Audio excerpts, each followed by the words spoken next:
quite the blizzard coming down. Sat in one spot as long as I could. This blizzard came unexpected. My waterproof pants aren't with me, so they're kind of wet.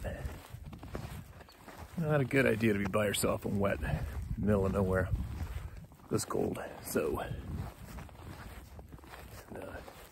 can't believe how many grizzly bears are ripping around still. They're all big males, real big. They're hunting. They're looking to get that last moose down probably before they go into their hole. That one huge one was printing the snow. He was coming straight down the trail towards me and stepped off the trail. So I was taking those pictures. He was right there listening to me or smelling me or whatever he was doing. Anyway, I think I'm gonna get back to the truck, get my old phone, and I have an email I want to share with everybody. It's a real brow raiser, a real holy cow story from our friend Jason, First Nations guy here in BC, the guy who had one of these things climb onto his machine when it was broken down near Spence's Bridge years back. Probably basically all of our worst nightmare scenario. And as soon as I get back, I'll dig out my old phone, as long as there's still juice in it. I've got that story saved on there so I can read it, make a video with this phone, and share it with you guys. This is going to be something else. I've also had a few different people emailing me back and forth who claimed to have been firsthand involved in so-called cleanups of incidents in BC and other places. So the one thing they share in common is they've all said to me they know there's a soft disclosure coming. Something like what's going on with the UFO thing and our society today. So we'll see what happens if we keep digging, right? A lot of people are sharing a lot of stuff. Anyway, I'll be back in 1 second. Oh, here's a video camera, a trail camera video that I got last night at 3 in the morning on this trail I was sitting in front of. Kind of interesting. Anyway, here we go. I'll be back in a bit. Carrier's pretty soggy, and my old phone is about to bite it. So, I have to do this kind of quick and hope for the best with the power left in this phone, right? Listen to this one. Hey Steve, how are you today? Cannot access my other email. I emailed you about my friend Dan's experience, the water tank being dragged by the Sasquatch, and about me meeting up with his brother about his falling experience and finding a huge skeleton inside of a cedar tree. Well, here it is. P.S. You can use the names. Dan called me up and asked if he would come over to his place to help him unload some gravel out of his truck.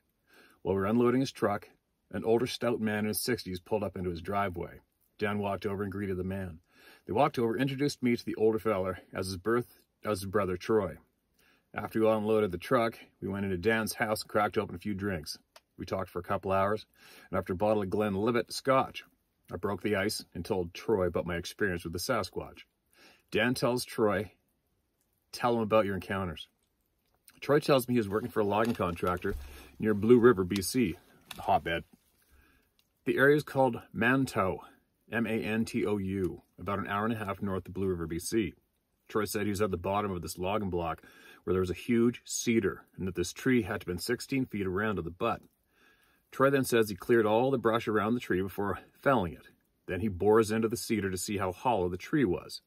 After about an hour of making the cuts with the chainsaw, he began to fall the monster cedar and went down with a thundering smash. Now Troy explained to me how this tree exploded when it hit the ground. He walked up to the tree, near the butt of the tree, and said you could see into the tree, how hollow it was. Kind of like looking into a cave. Troy then says he thought he could see brownish-looking bones in the hollow tree. He thought this could be a food cache pit from a cougar or a bear. Then he crawled into the cedar and pulls out some of the bones. And to what he said, by further inspection, looked like a hip bone of a human. And the next thing he pulled out shocked the hell out of him. Troy said he pulled a huge arm bone with the hand attached. He said the hand had to have been 4 times bigger than any human hand, and the arm bone had to be as thick as the end of the base of a baseball bat. He then called his boss down on the handheld radio With further inspection of the bones, they found long hair and rawhide-like material stuck to some of the skeletal remains. They were dumbfounded what he had found. Troy's supervisor said, "We need to call the police as these are human remains." Troy said the bones were thicker and longer than any human remains, and the hair and rawhide material were unexplainable.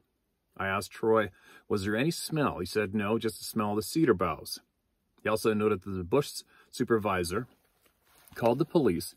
Just as the day was ending, conservation officers arrived. They were never allowed to go back to the site until a week later, just to get their yarder and cat. They never logged that block. Troy also noted that when retrieving their logging gear, there was a conservation officer there with another contractor waiting to deactivate the road. I asked Troy what he thought of it. He said he thinks this may be where a Sasquatch died. I asked him if there were any openings in the cedar or how he thought it could have got in there. He shrugged his shoulders as he cracked open another bottle of scotch. I asked Troy if he had any other strange encounters while working. He said no. Heard a few stories from other loggers and about an encounter near Chetwynd in 2018, which is very near where I am right now. He tells me he was driving up north and he got a flat tire by Lemeray on Highway 97, John Hart Highway. He said he was parked on the side of the road, starting to loosen the lug nuts on the flat tire when he had heard something running toward his truck about 100 yards away on the shoulder of the road. It sounded like when you had sandals hit it. Hits the bottom of your feet, but 10 times louder. Troy tells me at this time he's thinking it's a bear, some kind of animal. Get in the cab of the truck, turns it on, starts honking the horn. Just then a big rig comes around the corner, coming from behind, and Troy looks at the back window and sees the silhouette of this hair-covered creature run into the ditch and up the bank. He said the being had to be over 8 feet tall and about 3 car lengths from him as it jumped into the ditch. He then said he could not believe how big this thing was and how the hair hung from the body. The big truck ended up being a logging truck and saw that Troy had a tidy tank in the back and knew right away another logger in trouble. Stopped asking if he needed help. Troy caught a ride into Chetwynd and thought, what would have happened to him if the trucker never showed up? I asked if the truck driver saw anything. He said, I doubt it. Troy now carries a 4570 Marlin in his truck wherever he goes and warned me if I ever travel on the Hart Highway to carry protection. We had a good visit talking about Sasquatch and logging, and I was feeling pretty good by the time I left Dan's place. I wanted to email you right away as this is still fresh in my head, so forgive me for mistakes. Keep up the good work, Steve. Much love and respect. Jason. Now, how's that? How's that for an eye popper of a holy shit story? And it sounds right out there, but most of our reality is right out there as far as I'm concerned. So, but we have heard of, like I've known some very credible, very sane people have told me flat out of seeing one of these things hiding behind a 2-foot wide tree when the thing was 4 feet wide and only seeing half of it coming out from their side. You know, there's all sorts of very, very unexplained things that go on with some of these unknown frickin' beings, right? That's all there is to it. And we'll keep digging, right? Just keep digging, keep everybody sending in those experiences, and we are still waiting with a bated breath from other contacts to share what they have. And they claim to have firsthand incredible knowledge of what the government or whoever it is has been covering up, how and why, and what they have done to take part in the cover-up themselves. And they have all explained to me clearly they've had enough of the BS, and they want to share what they can without breaching national security with their fellow men, which is great and which is what everybody should do, especially today.